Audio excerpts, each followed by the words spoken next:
Hello friend, SP education में आपका हार्दिक स्वागत है। आज की क्लास में हम लोग बात करने वाले हैं बिहार एस्टेट 2024 के बारे में बात करने वाले हैं। और जैसा कि मैंने आप लोगों से कहा है कि हम लोग एस्टेट की जो क्लास है वो ज़्यादा से ज़्यादा कंप्लीट करने की कोशिश करेंगे। जो पिछली वर्ष अगर हम लोग बात करते हैं तो पिछली वर्ष जो मैंने क्लासें करवाई हुई थी, लगभग मैंने फाइनेंशियल अकाउंटिंग की 22 क्लासें करवाई हुई हैं। अगर आप लोगों ने नहीं देखी हैं तो उनको भी आप लोग देख लीजिए। कुछ मतलब कि वहाँ पर मैंने बात की हुई है क्वेश्चनों की, और कुछ यहाँ पर बात करेंगे, तो इस प्रकार से आप लोगों की तैयारी और अच्छी हो सकती है कम समय में। अगर हम लोग बात करते हैं तो मैंने फाइनल अकाउंट का प्रथम पार्ट मतलब कि फर्स्ट पार्ट मैंने आप लोगों को कल बताया था। आज हम लोग इसके सेकेंड पार्ट की बात करने वाले हैं। और लगभग मैंने आप लोगों से कहा था कि हम लोग इनके फाइनल अकाउंट का थोड़ा सा बड़ा जो पोर्शन है वो बड़ा रहता है, इसलिए हम लोग इसकी बात 2 पार्टों में की है। और भी क्वेश्चन होंगे तो मैं आप लोगों को टेलीग्राम चैनल पर प्रोवाइड करा दूंगा, वो आप लोग अच्छी तरीके से अपने देख लीजिए और उनकी प्रैक्टिस कर लीजिए। फाइनल अकाउंट में ये हम लोगों की मतलब कि अगर हम लोग फाइनेंशियल अकाउंटिंग की बात करते हैं तो ये हम लोगों की 8वीं नंबर की क्लास रहने वाली है। अभी तक मैंने 8 क्लासें आप लोगों की मतलब 7 क्लासें करा दी हैं, ये हम लोगों की 8वीं क्लास है। हम लोग आज की क्लास में भी हम लोग फाइनल अकाउंट की क्लास करेंगे, लेकिन आज की क्लास में हम लोग कॉन्सेप्ट पर जो है कम ध्यान देंगे। क्वेश्चन जो है उन पर मतलब कि प्रैक्टिस जो है वो आप लोगों को ध्यान में रखनी है कि प्रैक्टिस ज़्यादा करनी है, क्योंकि अब जो एग्ज़ाम में आप लोगों ने देखा होगा कि डमी एडमिट कार्ड आप लोगों के आ चुके हैं। आप लोग अपने एग्ज़ाम सिटी को देख सकते हैं और आप लोगों का कब एग्ज़ाम है इसको भी आप लोग देख सकते हैं। टाइमिंग का भी आप लोगों को पता नहीं चलेगा, लेकिन हम लोगों को ज़रूर ये बातें पता चल जाती हैं। अगर हम लोग बात करने वाले हैं तो बिना समय गवाए हम लोग आज की क्लास को स्टार्ट करते हैं। कि सबसे पहले लिखा हुआ है, अगर आप लोगों ने पिछली क्लासों को नहीं देखा है, जैसे रॉयल्टी की बात करें, ब्रांच की बात करें, या फिर हम लोग डिपार्टमेंट की बात करते हैं, या फिर हायर परचेज की बात करते हैं, इंस्टॉलमेंट पेमेंट की बात करते हैं, इंसॉल्वेंसी की बात करते हैं, तो ये सभी क्लासें मैंने पहले ही प्रोवाइड कर रखी हैं। आप लोग अच्छी तरीके से इनको देख सकते हैं। अगर हम लोग बात करने वाले हैं प्रथम नंबर क्वेश्चन की, क्वेश्चन नंबर 1 लिखा हुआ है आपकी स्क्रीन पर, हिंदी और इंग्लिश दोनों में लिखा हुआ है क्वेश्चन।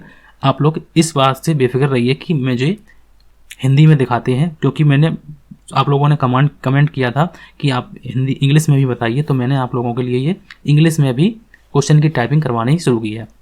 अगर हम लोग बात करते हैं क्वेश्चन नंबर 1 की, क्वेश्चन नंबर 1 जो लिखा हुआ है, तो क्वेश्चन नंबर 1 में बात करते हैं कि सकल लाभ को हस्तांतरित किया जाता है।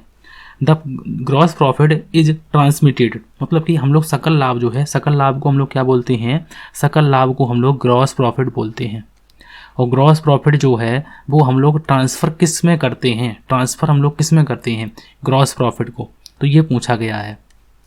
अगर मैंने आप लोगों को पिछली क्लास में बताया था कि ग्रॉस प्रॉफिट या फिर ग्रॉस लॉस के लिए हम लोग कौन सा खाता जो बनाते हैं, तो ग्रॉस प्रॉफिट और ग्रॉस लॉस के लिए तो हम लोग कौन सा खाता बनाते हैं, तो वहाँ पर हम लोग व्यापारिक खाता बनाते हैं, व्यापारिक खाता बनाते हैं, जिसे हम लोग क्या कहते हैं, जिसे हम लोग ट्रेडिंग अकाउंटिंग कहते हैं, ट्रेडिंग अकाउंट कहते हैं, ट्रेडिंग अकाउंट कहते हैं।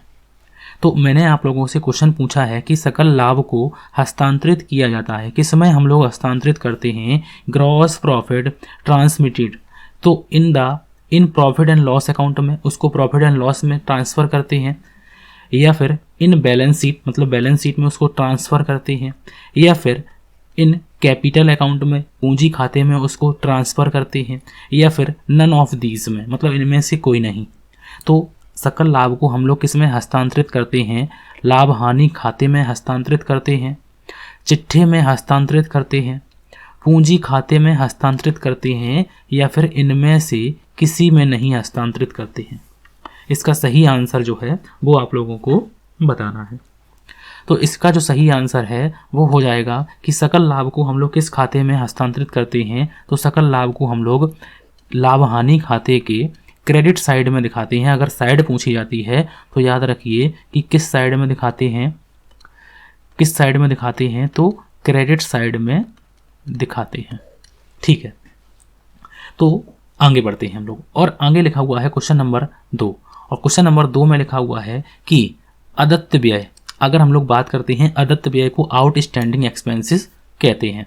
तो अदत्त व्ययों के लिए खर्चों को डेबिट करते हैं, जबकि क्रेडिट क्या करते हैं। अगर हम लोग आउटस्टैंडिंग एक्सपेंसेस के लिए खर्चों को डेबिट करते हैं तो हम लोग क्रेडिट क्या करते हैं, तो हम लोग कौन से खाते को क्रेडिट करते हैं, व्यापार खाते को क्रेडिट करते हैं, लाभ हानि खाते को क्रेडिट करते हैं, या फिर अदत्त व्यय खाते को क्रेडिट करते हैं, तो expenses are debit from the out expenses are debit for outstanding expenses while expenses are credit for। तो हम लोग कहाँ पर दिखाते हैं? इंग्लिश हिंदी में दोनों में लिखा हुआ है क्वेश्चन, कोई दिक्कत की बात नहीं है, और मैं आप लोगों को अच्छी तरीके से बता भी रहा हूँ कि किस प्रकार से हम लोग बात करने वाले हैं। ठीक है, तो अदत्त व्यय जो है, अदत्त व्यय को हम लोग आउटस्टैंडिंग एक्सपेंसेस कहते हैं। और अदत्त व्यय की बात अगर हम लोग करते हैं तो किस खाते में, जबकि हम लोग क्रेडिट क्या करते हैं, तो उसके लिए हम लोग जो क्रेडिट करते हैं तो वो हम लोग अदत्त व्यय खाता को हम लोग क्रेडिट करते हैं।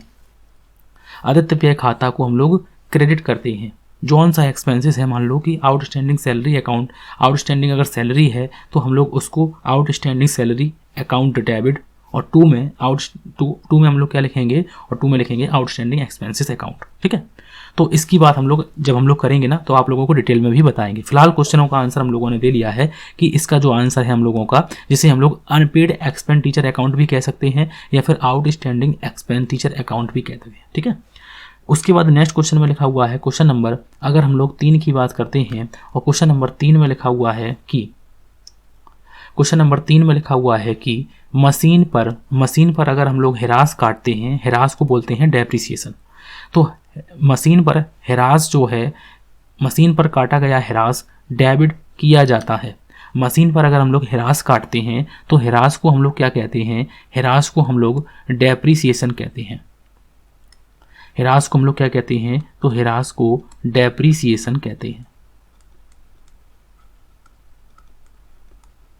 डेप्रिसिएशन।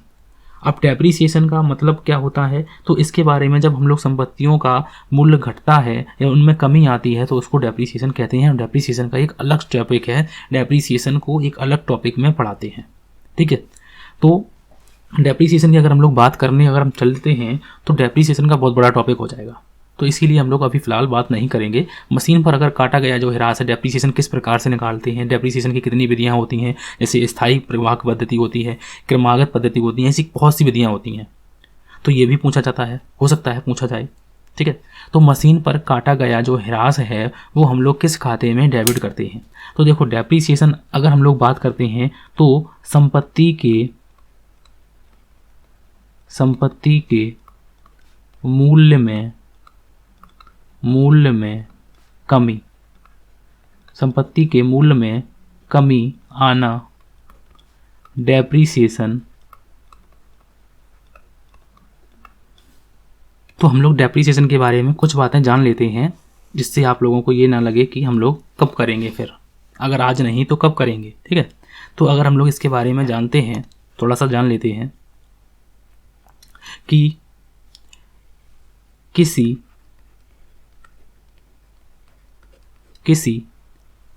भी स्थायी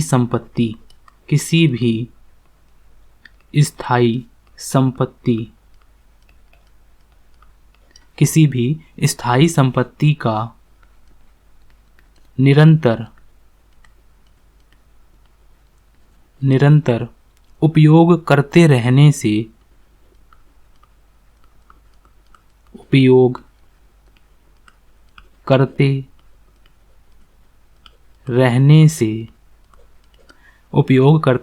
से उसके मूल्यों में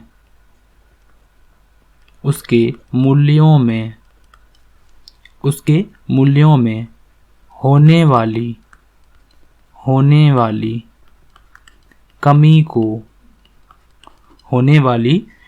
को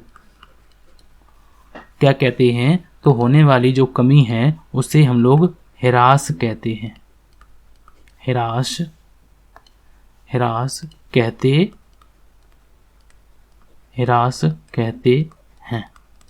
अगर हम लोग बात करते हैं इसके बारे में इंग्लिश में, थोड़ा सा कम मैं कोशिश करूँगा कि इंग्लिश में बताने की, कि किसी भी मतलब हम लोगों ने कोई भी ऐसी फिक्स एसेट्स ली है, अगर हम उसका प्रतिदिन मान लो कि बार बार उसका उपयोग करेंगे, बार बार उसको यूज़ करेंगे, तो क्या होगा कि उसके मूल्यों में कमी आएगी। अब जैसे हम लोग मान लो कि हम लोगों ने कोई मोटरसाइकिल ली है, अब मोटरसाइकिल ली है तो वो हम लोगों ने, अगर हम लोग उसका उपयोग करेंगे बार बार तो उसके मूल्यों में कमी आएगी, ठीक है, उसमें कुछ ना कुछ कमी आएगी, चाहे उसका अगर आप उपयोग करते हैं और नहीं भी करते हैं तो भी उसमें कमी आती है, तो इसी को हम लोग ह्रास कहते हैं। अब ये पूछा गया है कि ह्रास जो है वो अगर पूछा जाता है कि मशीन पर अगर हम लोग ह्रास काटते हैं, मशीन पर अगर ह्रास काटा गया और ह्रास से डेबिट किया जाता है तो कौन सा खाता हम लोग डेबिट करेंगे? तो रोकड़ खाता को हम लोग डेबिट करेंगे, ह्रास खाता को डेबिट करेंगे, मशीन खाता को डेबिट करेंगे, या फिर व्यक्तिगत खाते को हम लोग डेबिट करेंगे। मशीन पर काटा गया ह्रास से डेबिट किया जाता है द डेप्रीसिएशन डिडक्शन या फिर deducted on the machine is debited from. हम लोग किससे डेबिट करेंगे? टू कैश अकाउंट से, डेप्रीसिएशन अकाउंट में, या फिर मशीन अकाउंट में, या फिर पर्सनल अकाउंट में। व्यक्तिगत मतलब कि पर्सनल अकाउंट। तो इसका सही आंसर जो है वो आप लोगों को बताना है। मशीन पर काटा गया जो ह्रास है वो डेबिट किया जाएगा, तो याद रखिए कि इसका जो सही आंसर है को वो डेप्रीसिएशन अकाउंट में डेबिट किया जाएगा। अगर हम लोग बात करते हैं एंट्री की, तो हम लोग एंट्री क्या लिखेंगे कि डेप्रीसिएशन अकाउंट डेबिट, और 2 में लिख देंगे मशीन अकाउंट। ये एंट्री हम लोग डालेंगे, जितना ह्रास होगा उसको हम लोग यहाँ पर लिख देंगे। तो ये पूछा गया है कि मशीन पर जो ह्रास काटा गया है वो किस खाते में डेबिट किया जाएगा, तो वो याद रखिए कि डेप्रीसिएशन अकाउंट में डेबिट किया जाएगा। और यहाँ पर जो आंसर होगा वो क्या होगा? बी ऑप्शन बिल्कुल सही आंसर हो जाएगा। बी ऑप्शन बिल्कुल सही आंसर हो जाएगा। उसके बाद नेक्स्ट क्वेश्चन, और नेक्स्ट क्वेश्चन में लिखा हुआ है, क्वेश्चन नंबर नेक्स्ट में लिखा हुआ है कि बाजारू प्रतिभूतियों में विनियोग को, अगर हम लोग बात करते हैं इन्वेस्टमेंट को, बाजारू प्रतिभूतियों में विनियोग को किस शीर्षक के अंतर्गत वर्गीकृत किया जाता है? Under which heading is investment in marketable security classified? तो हम लोग फिक्स एसेट्स में उसको दिखाएंगे, लिक्विड एसेट्स में दिखाएंगे, आर्टिफिशियल प्रॉपर्टी या एसेट्स में दिखाएंगे, या फिर करेंट एसेट्स में दिखाएंगे। हम लोग बाजारू जो प्रतिभूतियां हैं उनको हम लोग जो बाजारू प्रतिभूतियों में अगर हम लोग विनियोग किया है, जैसे इन्वेस्टमेंट कहते हैं, इन्वेस्टमेंट। अब इन्वेस्टमेंट पूछा गया है कि इन्वेस्टमेंट हम लोग किस में दिखाएंगे? तो याद रखिए कि इन्वेस्टमेंट जो है वो हम लोग किस खाते में दिखाएंगे?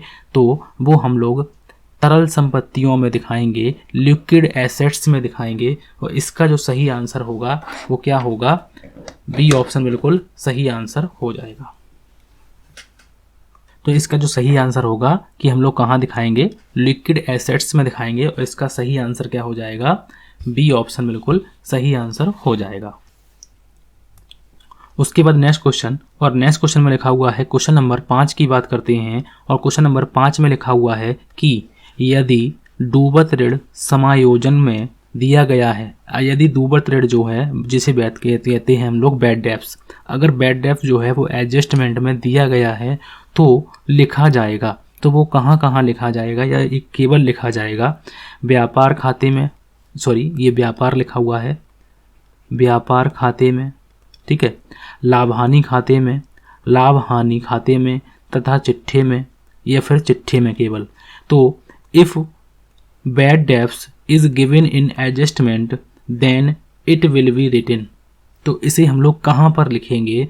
तो इन ट्रेडिंग अकाउंट में, इन प्रॉफिट एंड लॉस अकाउंट में, इन profit and loss account and balance sheet में, या फिर इन बैलेंस शीट में। तो उसे हम लोग 2 जगह दिखाते हैं।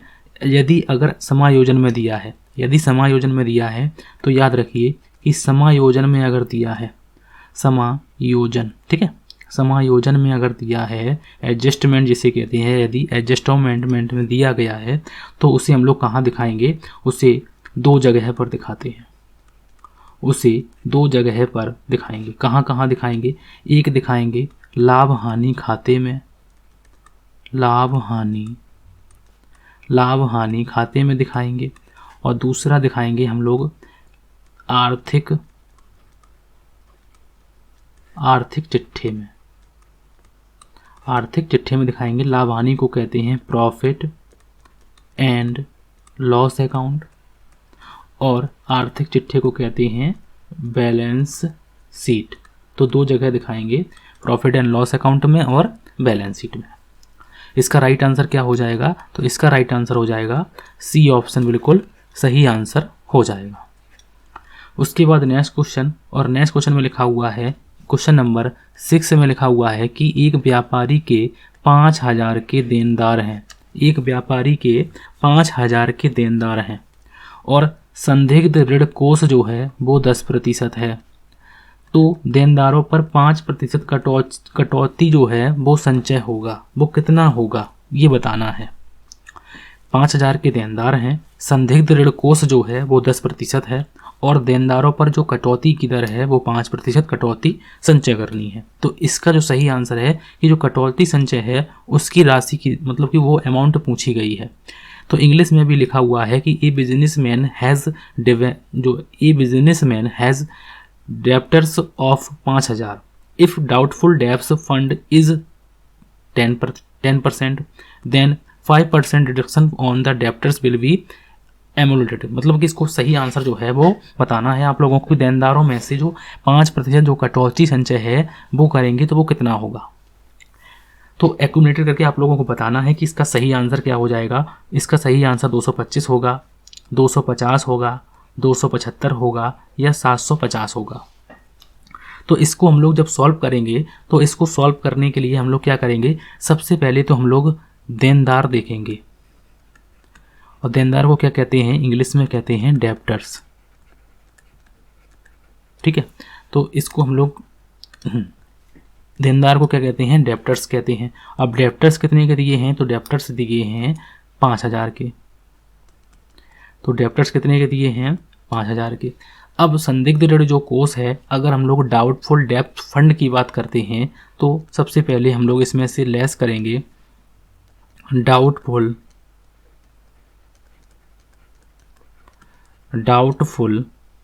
डेब्ट्स। डाउटफुल डेब्ट जो है वो है 10%। ठीक है, वो है 10%। तो वो कितना है, 10%। अगर हम लोग देनदार का 10% निकालते हैं तो देनदार कितने के हैं, 5,000 के हैं।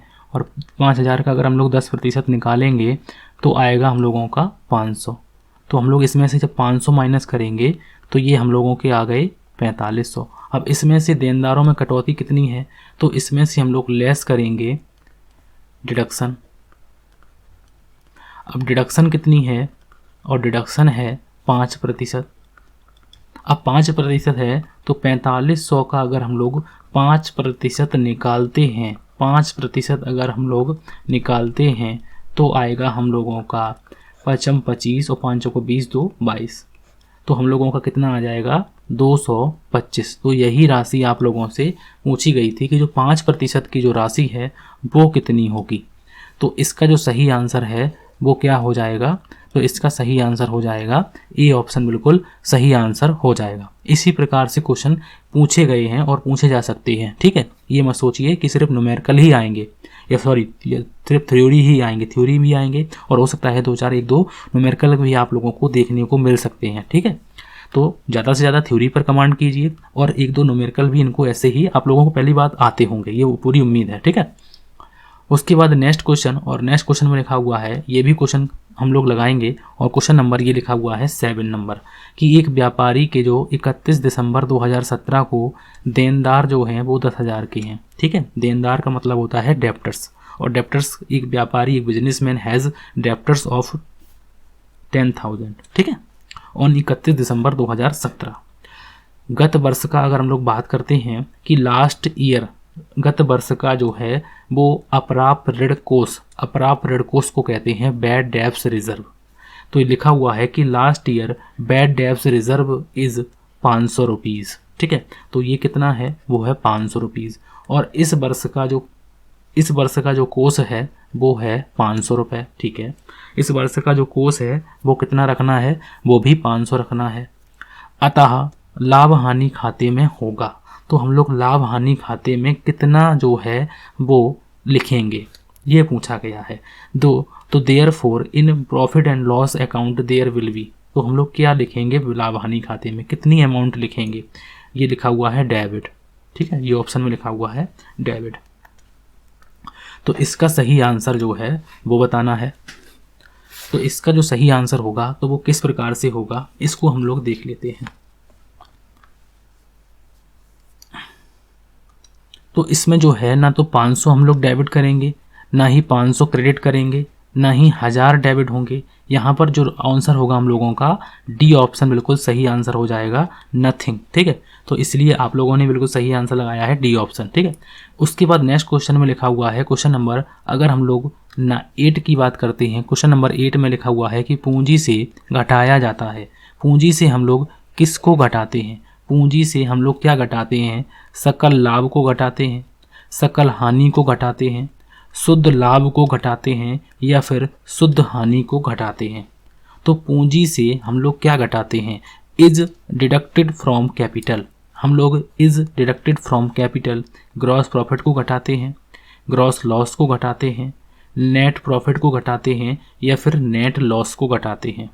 तो मैंने बताया है जब हम लोग बैलेंस शीट बनाते हैं और बैलेंस शीट में जब हम लोगों का नेट लॉस आता है, क्या आता है? नेट लॉस, जिसे हम लोग क्या कहते हैं? शुद्ध हानि। और शुद्ध हानि किस खाते से आती है? तो शुद्ध हानि आती है हम लोगों की प्रॉफिट एंड लॉस अकाउंट से। ठीक है, तो अगर हम लोग बात करते हैं तो हम लोग क्या घटाते हैं? तो हम लोग शुद्ध हानि को घटाते हैं, और इसका राइट आंसर क्या हो जाएगा? डी ऑप्शन बिल्कुल सही आंसर हो जाएगा कि नेट लॉस को हम लोग घटाते हैं। उसके बाद नेक्स्ट क्वेश्चन, और नेक्स्ट क्वेश्चन में लिखा हुआ है क्वेश्चन नंबर 9 की बात करते हैं। क्वेश्चन नंबर 9 में लिखा हुआ है कि निम्न में से चालू संपत्तियां कौन सी हैं? निम्न में से चालू संपत्तियां कौन सी हैं? ख्याति चालू संपत्ति है, तो ख्याति तो हम लोगों की फिक्स एसेट्स के अंतर्गत हम लोगों की इनटेंजिबल एसेट्स। किस प्रकार की एसेट्स है? एक होती हैं टेंजिबल एसेट्स और एक होती हैं इनटेंजिबल एसेट्स। तो चालू संपत्तियां तो गुडविल तो होगी नहीं। मशीन हम लोगों की फिक्स एसेट्स में होती है, तो ये भी नहीं होगी।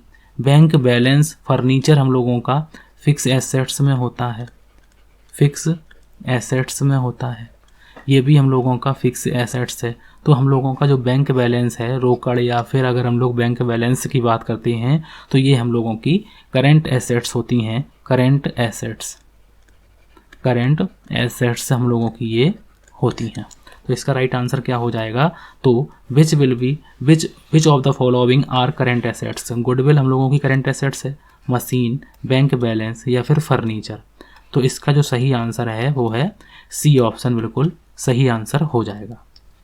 उसके बाद नेक्स्ट क्वेश्चन, और नेक्स्ट क्वेश्चन में लिखा हुआ है क्वेश्चन नंबर 10 की बात करते हैं। क्वेश्चन नंबर 10 में लिखा हुआ है कि यदि क्रय जो है हमने कितने मतलब कि परचेज जो किया है, इफ परचेज यदि क्रय 100 इकाइयों का 5400 में किया है, और भाड़ा जो है वो लगा हुआ है, भाड़ा एवं ढुलाई जो है वो 600 रुपये, विज्ञापन एवं किराया जो दिया है वो 300 रुपये, और विक्रय जो किया है वो 75 इकाइयों का किया है, और वो इकाइयाँ कितने की बेची हैं? 6000 की।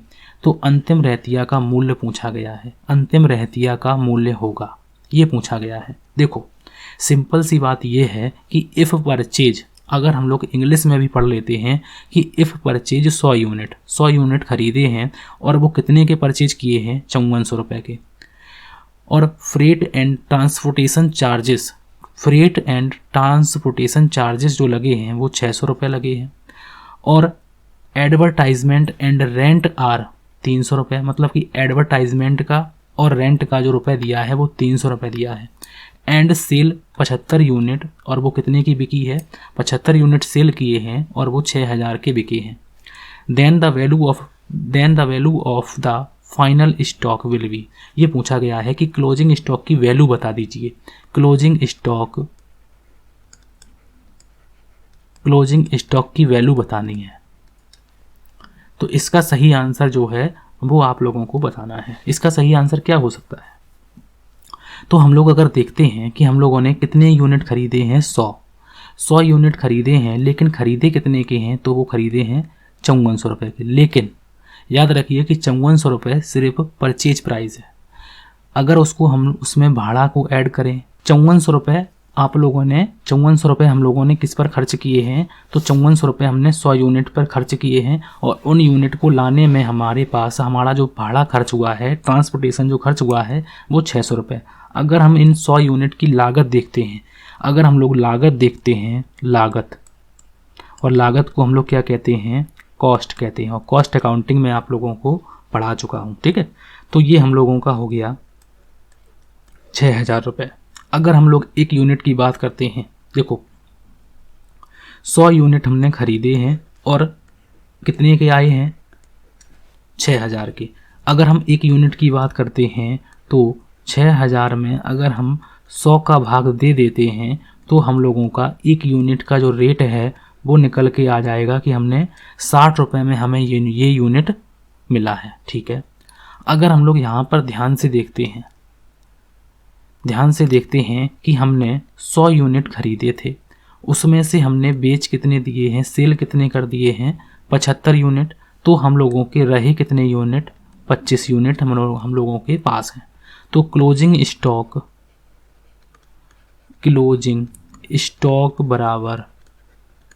स्टॉक बराबर 25 यूनिट रहे हैं और एक यूनिट का रेट है 60 रुपये, ये हम लोगों ने निकाला है।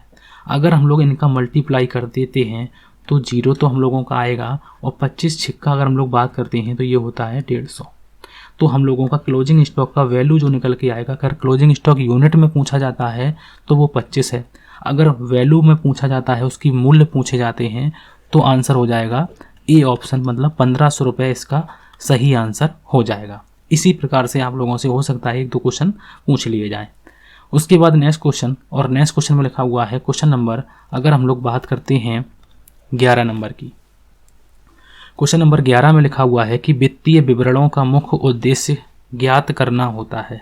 वित्तीय विवरणों का मुख्य उद्देश्य ज्ञात करना होता है। कल की क्लास में मैंने उद्देश्यों के बारे में मैंने आप लोगों को अच्छी तरीके से बताया था। मुख्य उद्देश्य को प्राथमिक उद्देश्य भी कह सकते हैं। मुख्य उद्देश्य को क्या कह सकते हैं, तो मुख्य उद्देश्य को प्राथमिक उद्देश्य, प्राइमरी ऑब्जेक्ट भी कह सकते हैं। तो इसमें लिखा हुआ है कि the main objective of financial statement is find out, profit उसको ज्ञात करना, वैल्यू ऑफ एसेट्स ज्ञात करना, या फिर वैल्यू ऑफ लाइबिलिटी ज्ञात करना, या फिर profit and loss and financial position. तो जो ऑप्शन आप लोगों को ज़्यादा सेटिस्फाई करता है तो वो है हम लोगों का डी ऑप्शन। लाभ हानि की जानकारी भी हम लोगों को प्राप्त करनी है और वित्तीय स्थिति भी जानकारी प्राप्त करनी है। कल की क्लास में मैंने आप लोगों को बताया था। देखो यहाँ पर ध्यान से देखो, अगर हम लोग कल की बात करते हैं, और कल की बात में मैंने आप लोगों को अच्छी तरीके से बताया था। यहाँ पर देखो, लाभ हानि की जानकारी और वर्ष के अंत में व्यापार की स्थिति, ये मैंने अच्छी तरीके से आप लोगों को बताया था, ठीक है। तो कंटेंट की बात करें, चाहे किसी की भी बात करें, हम लोग जब कंटेंट में पढ़ेंगे ना तो इतना पढ़ा देंगे कि बिल्कुल आप लोगों को कहीं भी कोई भी किताब उठाने की ज़रूरत ही नहीं पड़ेगी, ठीक है।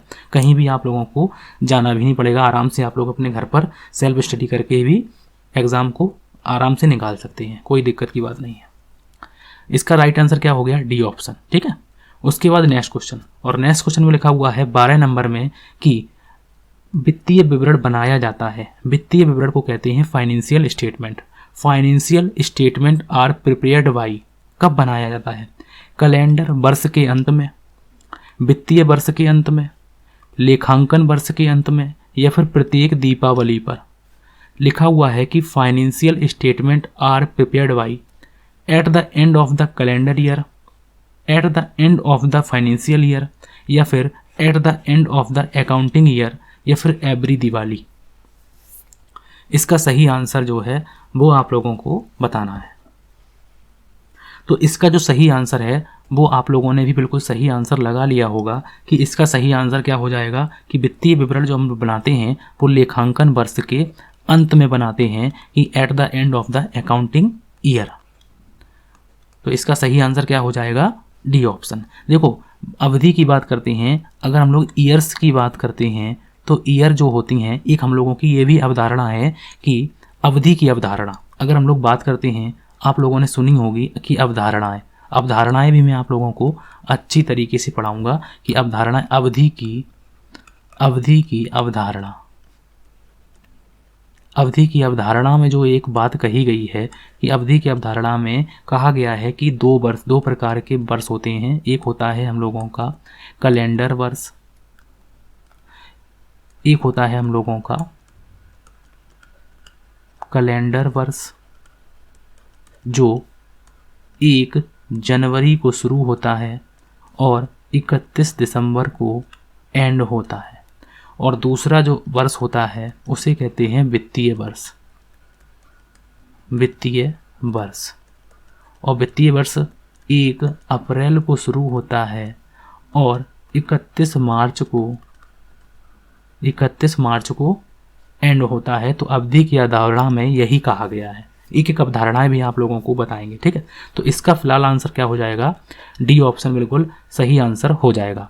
उसके बाद नेक्स्ट क्वेश्चन, और नेक्स्ट क्वेश्चन में लिखा हुआ है, क्वेश्चन नंबर 13 में लिखा हुआ है कि संपत्तियों एवं दायित्वों का विवरण है। संपत्तियां का मतलब होता है कि the detail of assets and liability.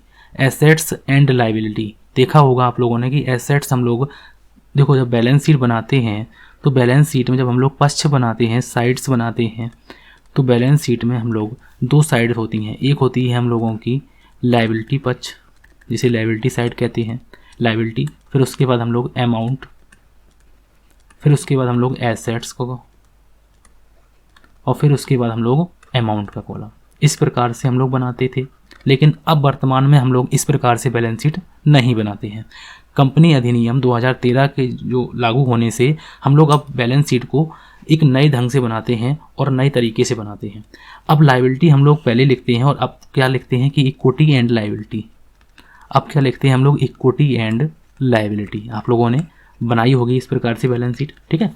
उसके बाद हम लोगों का कॉलम आता है दूसरे नंबर पर एसेट्स का। जब हम लोग लायबिलिटी को बिल्कुल फिनिश कर लेते हैं फिर हम लोगों की एसेट्स शुरू होती हैं। तो इस प्रकार से हम लोग बनाते हैं। तो अगर पूछा जाता है कि संपत्तियों और दायित्वों का जो विवरण है उसे हम लोग क्या कहते हैं, तो उसे हम लोग बैलेंस शीट कहते हैं। तो आंसर क्या हो जाएगा, ए ऑप्शन बिल्कुल सही आंसर हो जाएगा। उसके बाद नेक्स्ट क्वेश्चन, और नेक्स्ट क्वेश्चन में लिखा हुआ है, क्वेश्चन नंबर 14 में लिखा हुआ है कि सकल लाभ प्राप्त होता है। सकल लाभ प्राप्त होता है, मैंने कल भी बताया था और मैं आज भी टाइम ज़्यादा नहीं खाऊंगा। तो हम लोग सकल लाभ जो प्राप्त होता है वो हमें किस से प्राप्त होता है, तो सकल लाभ हो चाहे सकल हानि हो, हमें किस खाते से प्राप्त होती हैं, ट्रेडिंग अकाउंट से। तो ग्रॉस प्रॉफिट इज ऑबिडेंट मतलब हम लोगों को किस से प्राप्त होता है, तो व्यापार खाते से प्राप्त होता है, ठीक है। उसके बाद नेक्स्ट क्वेश्चन, और नेक्स्ट क्वेश्चन में लिखा हुआ है, क्वेश्चन नंबर की बात करते हैं 15 नंबर में। 15 नंबर में लिखा हुआ है कि तलपट में जो प्रदर्शित है, तलपट में प्रदर्शित होना चाहिए। यहाँ पर लिखा हुआ है ह्रास। अगर तलपट में बात करते हैं, क्वेश्चन अब हम लोग पढ़ते हैं कि तलपट में प्रदर्शित ह्रास होना चाहिए। तलपट में जो प्रदर्शित है, अगर हम लोगों ने ट्रायल बैलेंस बनाई हुई है तो लिखा हुआ है कि the balance appearing in the balance sheet should be. तो अगर हम लोग दिखाते हैं कि इसको इंग्लिश में भी हटा दीजिए क्योंकि यहाँ पर इंग्लिश गलत लिखी हुई है। ट्रायल बैलेंस में अगर हम लोगों ने लिखा हुआ है डेप्रीसिएशन अगर हम लोगों को ट्रायल बैलेंस में दिया गया है तो हम लोग उसको कहाँ दिखाएंगे, तो हम लोग उसको आर्थिक चिट्ठे के दायित्व पक्ष में दिखाएंगे, लाभ हानि खाते के डेबिट पक्ष में दिखाएंगे, या फिर आर्थिक चिट्ठे से संबंधित संपत्ति पक्ष से में से घटाएंगे, या फिर हम लोग दोनों में ए और बी दोनों में से लिखेंगे। इसका सही आंसर जो है वो आप लोगों को बताना है।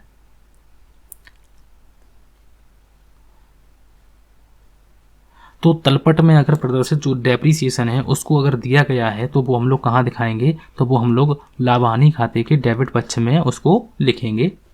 ए ऑप्शन बिल्कुल सही आंसर हो जाएगा, बी ऑप्शन बिल्कुल सही आंसर हो जाएगा। उसके बाद नेक्स्ट क्वेश्चन, और नेक्स्ट क्वेश्चन में लिखा हुआ है 16 नंबर में कि बैंक ओवरड्राफ्ट प्रदर्शित होता है। बैंक ओवरड्राफ्ट की सुविधा किस खाते पर मिलती है, इस प्रकार से अगर क्वेश्चन पूछा जाता है तो याद रखिए कि बैंक ओवरड्राफ्ट की जो सुविधा वो चालू खाते पर मिलती है। पूछा जाए कि मान लो खाते कई प्रकार के होते हैं, बचत खाते पर मिलती है, चालू खाते पर मिलती है, सावधि जमा खाते पर मिलती है। तो इस प्रकार से अगर आप बात करते हैं तो बैंक ओवरड्राफ्ट की सुविधा चालू खाते पर मिलती है। तो बैंक ओवरड्राफ्ट प्रदर्शित होता है, कहाँ पर प्रदर्शित होता है, संभव दायित्व में, चालू दायित्व में, चालू संपत्तियों में, चालू लिखा हुआ है, असुरक्षित ऋण में। तो यहाँ पर अगर हम लोग बात करते हैं कि बैंक ओवरड्राफ्ट इज डिस्प्लेड, कहाँ पर शो करते हैं, कहाँ दिखाएंगे, तो संभव दायित्व में, या फिर इन करेंट लाइबिलिटी में, या फिर मूवेबल एसेट्स में, या फिर अनसिक्योर्ड लोन में, कहाँ पर दिखाएंगे उसको।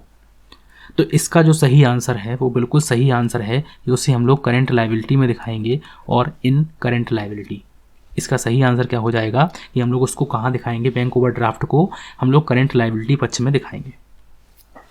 उसके बाद नेक्स्ट क्वेश्चन, और नेक्स्ट क्वेश्चन में लिखा हुआ है, क्वेश्चन नंबर 17 में लिखा हुआ है कि तलपट में जो प्रदर्शित अंतिम स्कंद है, अंतिम स्कंद का मतलब होता है क्लोजिंग स्टॉक। क्लोजिंग स्टॉक अगर हम लोगों को तलपट में अगर अंदर दिया जाता है, तलपट में मतलब कि ट्रायल बैलेंस में दिया जाता है, तो हम लोग उसको कहाँ दिखाएंगे, यह है प्रारंभिक स्कंद में से पहले ही समायोजित है, यह क्रय खाते में पहले ही समायोजित है, यह विक्रय खाते में पहले ही समायोजित है, या फिर यह लाभानी खाते में पहले ही समायोजित है।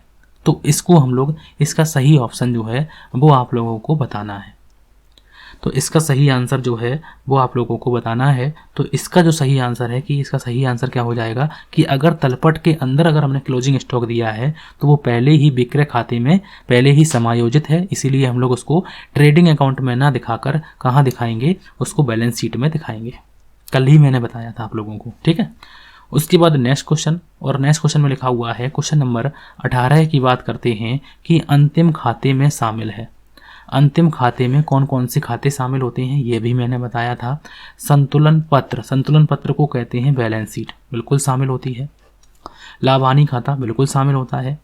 लाभ हानि समायोजन खाता बिल्कुल शामिल होता है, बिल्कुल ये भी शामिल होता है। तो इसका राइट आंसर क्या हो जाएगा, इसका राइट आंसर हो जाएगा D option, the final account including. तो फाइनल अकाउंट में इंक्लूड्स क्या क्या करते हैं, तो balance sheet, profit and loss adjustment और ऑल ऑफ एबव। तो इसका राइट आंसर क्या हो जाएगा, डी ऑप्शन बिल्कुल सही आंसर हो जाएगा। उसके बाद नेक्स्ट क्वेश्चन, और नेक्स्ट क्वेश्चन में लिखा हुआ है, क्वेश्चन नंबर बात करते हैं भवन की। 19 नंबर में लिखा हुआ है कि भवन है, भवन किस प्रकार का है, भवन चालू संपत्ति है, चल संपत्ति है, अचल संपत्ति है, अमूर्त संपत्ति है, या फिर इनमें से कोई नहीं। लिखा हुआ है कि the building is fix assets है, मूवेबल एसेट्स है, या फिर इंटेंजिबल एसेट्स है, या फिर नन ऑफ दीज है। तो अगर हम लोग बात करते हैं ना कि संपत्तियों को प्रकार की, तो संपत्तियों के प्रकार भी मैंने आप लोगों को बताए थे, कृत्रिम संपत्तियाँ, स्थायी संपत्तियाँ, क्षयशील संपत्तियाँ, इस प्रकार से मैंने कई संपत्तियों के बारे में बात की थी। बस ये जरूर है कि मैंने आप लोगों को एग्जाम्पल नहीं बताए थे। तो भवन जो है वो भवन पूछा गया है कि भवन किस प्रकार की संपत्ति है। तो भवन बिल्कुल सही है कि भवन जो है वो अचल संपत्ति है। किस प्रकार की संपत्ति है, अचल संपत्ति है। और इसका राइट आंसर क्या हो जाएगा, बी ऑप्शन बिल्कुल सही आंसर हो जाएगा कि इमूवेबल एसेट्स है, ठीक है। इसके बाद नेक्स्ट क्वेश्चन, और नेक्स्ट क्वेश्चन में लिखा हुआ है 20 नंबर में, क्वेश्चन नंबर 20 में लिखा हुआ है कि आर्थिक चिट्ठा जो है, यहाँ पर एक सेकेंड, आर्थिक चिट्ठा दर्शाता है, आर्थिक चिट्ठा में क्या दर्शाता है, आर्थिक अवधि का लाभ दर्शाता है, आर्थिक अवधि का शुद्ध लाभ दर्शाता है, विशेष तिथि पर आर्थिक स्थिति दर्शाता है, या फिर समस्त वास्तविक, व्यक्तिगत और नाम मात्र के खाते दर्शाता है। तो इसका जो सही आंसर है ना, तो इसका सही आंसर बिल्कुल सही है आप लोगों ने भी कि विशेष तिथि पर आर्थिक स्थिति हमें दिखाता है।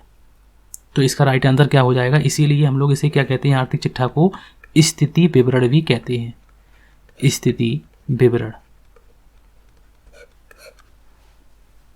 उसके बाद नेक्स्ट क्वेश्चन, और नेक्स्ट क्वेश्चन में लिखा हुआ है, क्वेश्चन नंबर 21 की बात करते हैं।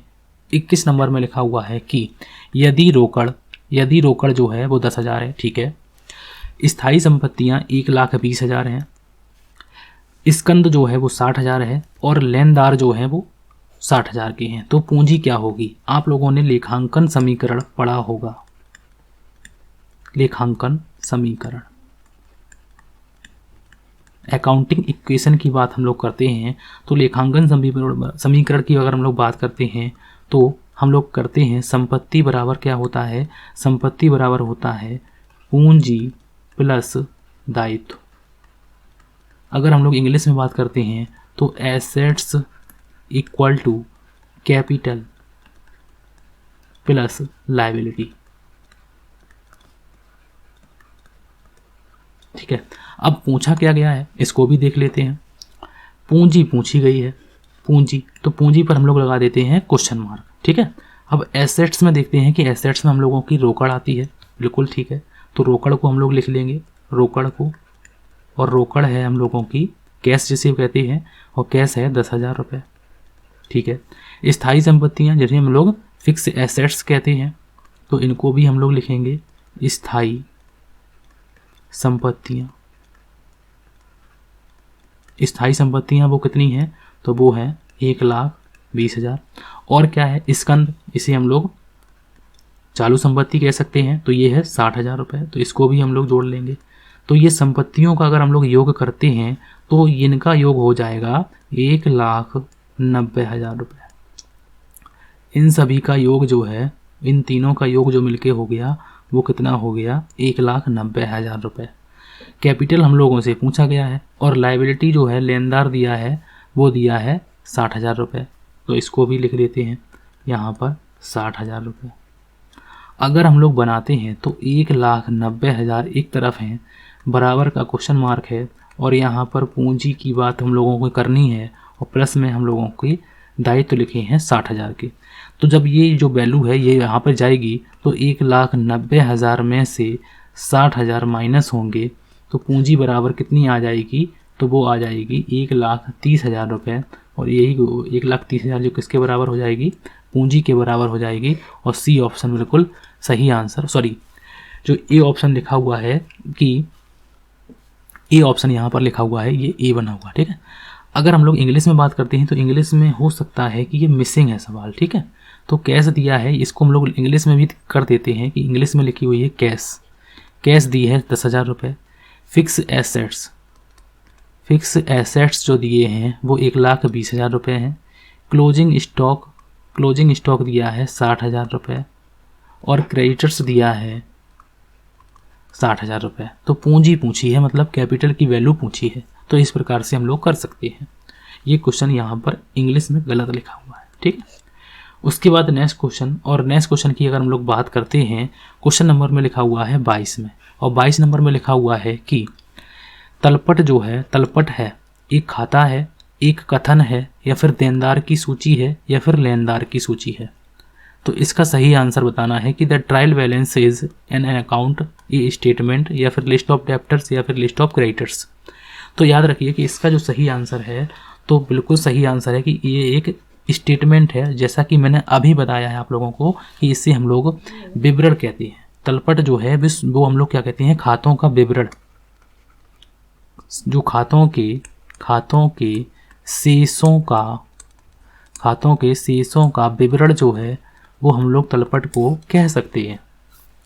उसके बाद नेक्स्ट क्वेश्चन, और नेक्स्ट क्वेश्चन में लिखा हुआ है, क्वेश्चन नंबर की बात करते हैं 23 में, और 23 नंबर में लिखा हुआ है कि कौन सा शेष तलपट के क्रेडिट साइड में लिखते हैं। कौन सा जो शेष है वो तलपट के क्रेडिट साइड में लिखते हैं। विज्ञापन को हम लोग क्रेडिट साइड में लिखते हैं, डूबत ऋण खाते को हम लोग क्रेडिट साइड में लिखते हैं, या फिर प्राप्त डूबत ऋण को हम लोग क्रेडिट साइड में लिखते हैं, या फिर क्रय को हम लोग क्रेडिट साइड में लिखते हैं। तो याद रखिए कि हम लोग विज्ञापन पर अगर खर्च करेंगे तो हम लोगों का डेबिट होगा, डूबत ऋण मतलब बैड डेब्ट्स हैं तो हम लोगों का डेबिट होगा, परचेज अगर करेंगे तब भी हम लोग डेबिट करेंगे। तो मात्र एक आइटम है, अगर प्राप्त करते हैं तो प्राप्त में हम लोग क्या करेंगे, क्रेडिट करेंगे, और राइट आंसर क्या हो जाएगा, सी ऑप्शन बिल्कुल सही आंसर हो जाएगा। इंग्लिश की बात कर लेते हैं कि which balance is written on the credit side of the trial balance. Advertisement को बिल्कुल नहीं, यहाँ पर लिखा हुआ है कि डूबत ऋण, यहाँ पर लिखा हुआ है कि डूबत ऋण खाते को यहाँ पर लिखा हुआ है, तो इसको हम लोग कहते हैं बैड डेब्ट्स अकाउंट। ठीक है, और इसे कहते हैं बैड डेब्ट्स रिसीप्ट, या फिर परचेज अकाउंट। तो इसका सही आंसर क्या हो जाएगा, इसका सही आंसर हो जाएगा सी ऑप्शन। ठीक है, तो इसका जो सही आंसर है वो है सी ऑप्शन, बिल्कुल सही आंसर हो जाएगा। कुछ टाइपिंग एरर है आज की क्लास में, मानते हैं, तो अगली बार से जब हम लोग कोशिश करेंगे तो हो सकता है कि टाइपिंग एरर कम हो, लेकिन ज़्यादा जल्दबाजी में हो जाता है, तो अगर मैं जैसे मान लो कि आप लोगों को क्लास बहुत जल्दी प्रोवाइड करनी होती है, क्योंकि एग्ज़ाम का अगर देखा जाए तो एग्ज़ाम बहुत नज़दीक है और सिलेबस बहुत ज़्यादा है, इसीलिए हम लोग थोड़ा सा फास्ट में मूवमेंट करते हैं, तो इस कारण से गलतियां हो जाती हैं, तो इसके लिए माफ़ी चाहते हैं। ठीक है, उसके बाद नेक्स्ट क्वेश्चन और आज का हम लोगों का आखिरी क्वेश्चन लिखा हुआ है क्वेश्चन नंबर 24 में कि निम्न में से कौन सी त्रुटि जो है वो तलपट में प्रकट नहीं होती है। अब त्रुटियों की बात अगर करते हैं तो एरर्स आप लोगों ने एरर का क्लास मैंने 20 मिनट का क्लास लिया हुआ है। फाइनेंशियल अकाउंट जब हमने लोग पिछली बार पढ़ाई थी तो मैंने आप लोगों को एरर भी समझाए हुए हैं अच्छी तरीके से। एरर से क्वेश्चन पूछे गए हैं कि सैद्धांतिक अशुद्धि क्या होती हैं, क्षतिपूरक अशुद्धि क्या होती हैं, लेखा छूट जाने वाली अशुद्धि क्या होती हैं। तो इस प्रकार से अशुद्धियों का जो क्लास है उसको आप लोग ज़रूर कर लीजिए।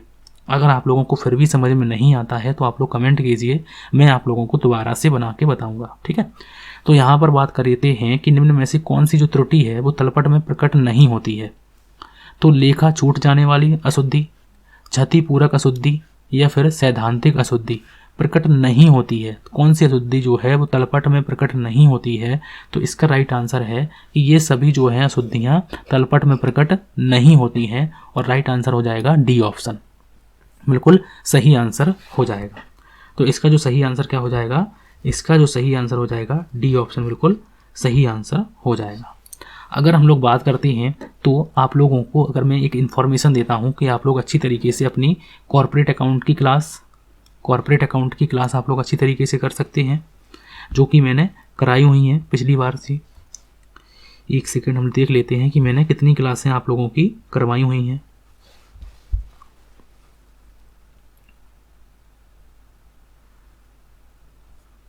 तो याद रखिए कि ऑडिटिंग में हम लोगों ने क्लासें जो करी हुई हैं, ऑडिटिंग की अगर हम लोग बात करते हैं,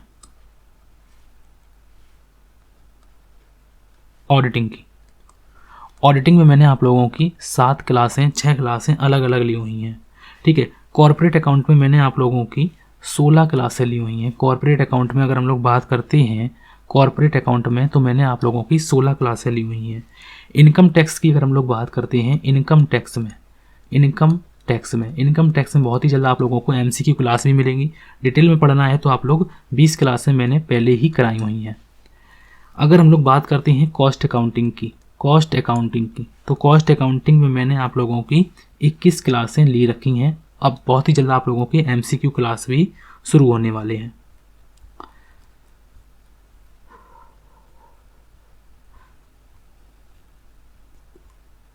तो इतनी मैंने क्लासें आप लोगों की करा रखी हैं, तो इनको आप लोग ज़रूर देखिए पहले तो। और मैं जो क्लासें जो बची हुई हैं उनको भी मैं आप लोगों के लिए बहुत ही जल्द प्रोवाइड करने की पूरी कोशिश में लगा हुआ हूँ। बस आप लोगों से थोड़ा सा सपोर्ट चाहिए कि आप लोग चैनल को सब्सक्राइब करें और वीडियो को लाइक ज़रूर करें आप लोग, जिससे मैं थोड़ा सा मोटिवेट हो सकूँ और मैं आप लोगों के लिए और ज़्यादा से ज़्यादा वीडियो बना सकूँ। तो आज को लोग आप लोगों को क्लास कैसी लगी तो प्लीज़ आप लोग कमेंट करके ज़रूर बताएं। Thank you for watching.